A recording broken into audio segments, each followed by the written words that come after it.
While the meat is boiling, I'm going to dice or slice my string beans, my carrots. Here I have spring onions, I have celery, I have basil, then I have my purple and white onions. So I'm going to just finely chop, dice or slice them.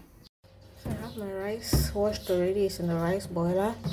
I'm going to be adding this store-bought coconut milk. This is 250 mils. I'm going to be adding maybe 2 or 3. I'll tell you how many I finally add. Then I'm going to add the stock from the meat I boiled. I'm going to add the stock with the fish. I've taken out the meat. I've taken out the meat already. I'm going to fry the meat. But I'm putting the stock and the fish in here. This is 5 cups of rice. I think the water level is not yet in the 5 cups mark, so I'm going to add one more 250 mils of coconut milk. So I'm going to put it in the rice boiler now for it to boil until it gets ready. I'm going to be adding some sausage because my kids love sausage. I'm just going to slice them and add it. Here you are, already sliced.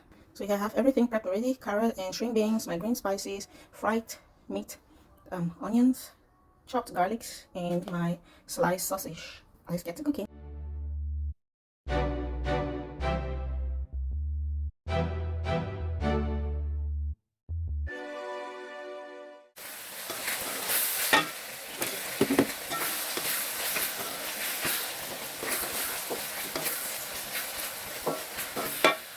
Okay, so our rice from the rice boiler. Now put it in here and mix, and that will be it. So our coconut rice is almost set. Now we're just going to go in with our green spices. Put it in there and stir.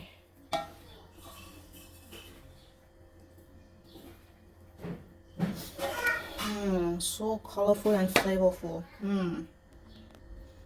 Yep, our colorful and flavorful coconut rice is ready.